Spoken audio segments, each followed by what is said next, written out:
What's up? My name is Eric Butler. This channel is called Report and Opine. I am back. And from CBS Bay Area, there's an update. Teen injured in stabbing on San Francisco Muni bus recovering. 12-year-old boy arrested. So this kid hasn't even reached his teen years yet, and he's already been arrested for stabbing somebody on a bus. How did we get here? And we saw several stories in a similar vein to this out of New York, of course. One where I believe a grown woman and two teenage girls beat up a teenage boy on the train for some strange reason. And another one where the juvenile detention center guards are smuggling contraband, drugs, weapons, cell phones into the center for teenagers. So adults risking their job to bring contraband to teenagers. And slightly less related, there's a story that said making $100,000 in New York is like making $36,000 everywhere else. So a prison guard who's making $45,000 probably feels like $15,000. So of course they are ready and willing to risk that to get some money from the teenagers to bring them weed and razor blades and cell phones. But that's not what this is about. This is about a 12-year-old. So this story went, I don't want to say viral, but it was pretty big news when a kid was stabbed on a Muni bus, I don't know, a week or two ago. And now we're finding out that it was a 12-year-old boy who did it and apparently has been arrested. Let's see what CBS has to say about how this all went down. Do people feel safe riding Muni? This is a question we've been asking people in the city today. Do people feel safe riding Muni? If you have to ask, probably not. After a young person was stabbed during a fight on a bus near Union Square. So this happened at the intersection of Sutter and Stockton this afternoon. Sutter and Stockton near Union Square. So this used to be one of the most heavily populated areas in the entire city, arguably in the entire Bay Area. Now it's probably, dilapidated, boarded up buildings, a whole bunch of people self-vaccinating on the sidewalk. You got to walk over needles and poop. Businesses are fleeing, residents are leaving, so it's probably not as populated as it once was, but this was the center of the city, right downtown, Union Square, big Macy's, shopping district, and you'll remember, it was 2020 or 2021, maybe last year, I forget, but Mayor London Breed was pretending that everything was fine while the Gucci store and all the high-end shops, Neiman Marcus, a whole bunch of stuff, of course, they had been robbed and looted so many times that they were boarded up during Christmas time, and people were just pretending that that was normal. Oh yeah, we used to look at these beautiful window displays in the shopping district, and now it's all boarded up. But of course, that's not what this is about. Moving on. And it isn't the first violent incident on Muni over the past few months. Betty, you talked to someone who saw today's attack firsthand. Around 4:40 p.m. Monday, a fight broke out on a bus among teenage boys, and one was stabbed. Officers were flagged down at Stockton and Sutter. Rebecca Seifert was on her way to work nearby.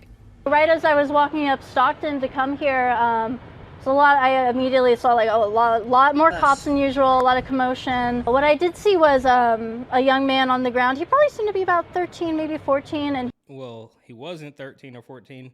Apparently, he was 12, and he's been arrested for stabbing somebody on a bus. He was being arrested and being read his Miranda rights. SFPD said no arrests have been made, but multiple people who may have been involved in the assault have been detained.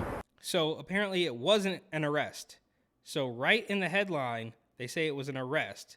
And then if you look at the story, they say it was a detainment, which is predictable because they are not going to arrest and force anybody to face consequences, full-grown adults who are destroying San Francisco, right? They're just going to talk about, we need more compassion, we need more services, more free stuff, more fentanyl test strips, all that stuff. So nobody, even full-grown adults who are sleeping on the street, harassing people, syringes everywhere, using the restroom on the sidewalk, and that's just putting it nicely. I mean, we could talk about all the smash and grabs, all the car break-ins, all that stuff.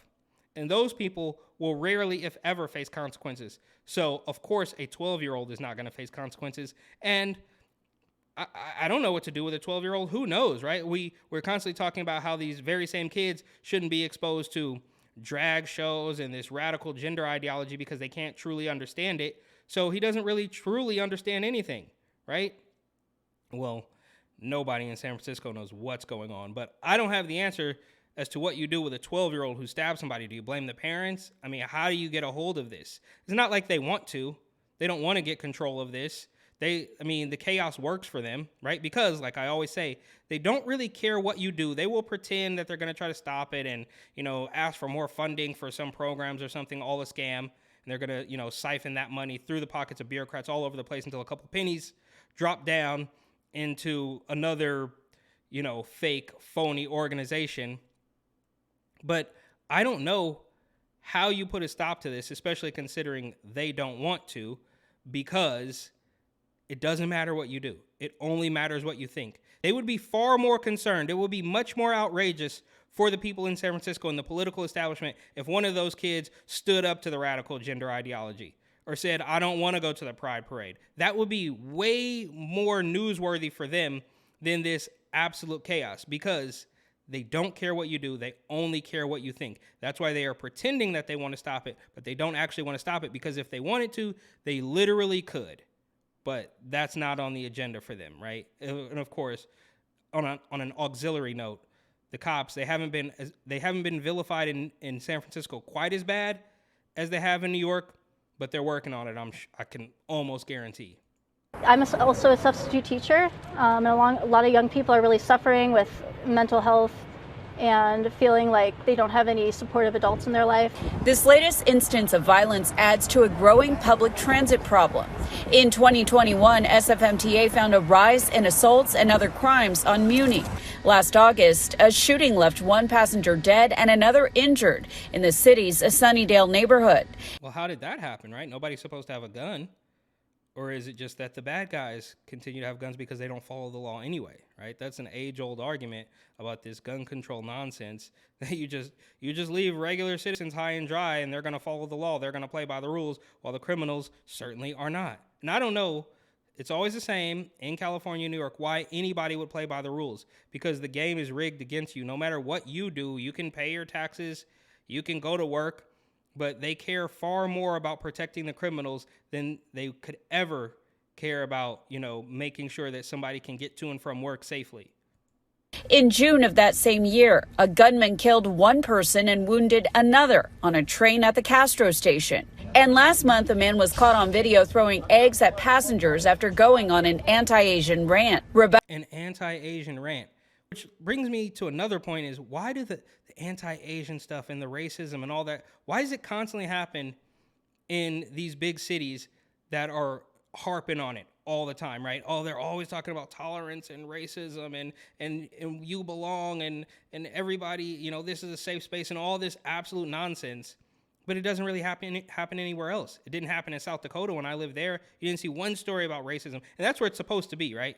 These people pretend to be tolerant and, we're just the most loving people. That's why we let junkies run rampant around the city, is because nobody, consequences are evil and the police are evil and all this stuff.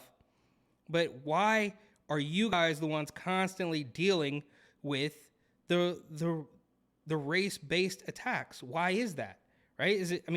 That's a genuine question. Right? You guys are supposed to be the most tolerant, most, welcoming bunch in the entire world. But for some reason, all of the race stuff is constantly happening in your cities.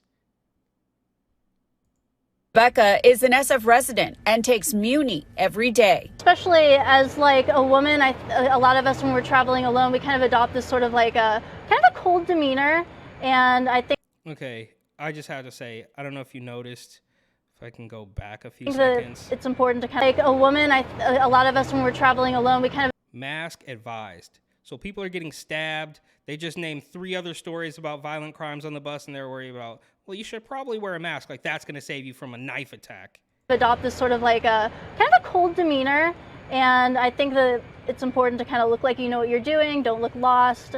Barry Keane moved to the city for work from Ireland last year. He rides Muni often. For the most part, good, but it can be kind of sketchy at times. You kind of want to have your wits about you sometimes. But I've definitely seen arguments happen and things like that. So I've had a few instances of feeling harassed, but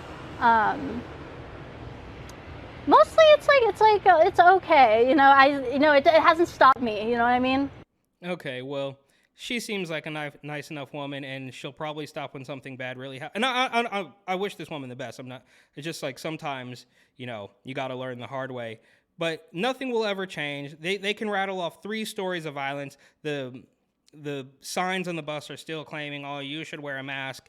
And little kids are fighting with knives. I mean, nobody's going to stop it. There's nobody you can get to who's going to actually put a stop to this nonsense because, of course, they do not want to. That is not on the agenda because all the politicians, the media people, they're all insulated. You think London Breed is riding Muni? Not without an entire safety crew or security crew and camera crew. She's not taking Muni to, back and forth from her home to her office. Of course, she did get $6,000 from the now convicted felon Mohammed Nuru because she had to fix her car, right? So she's not taking the bus is the point I'm trying to make. And I will say, Muni's gotten much worse.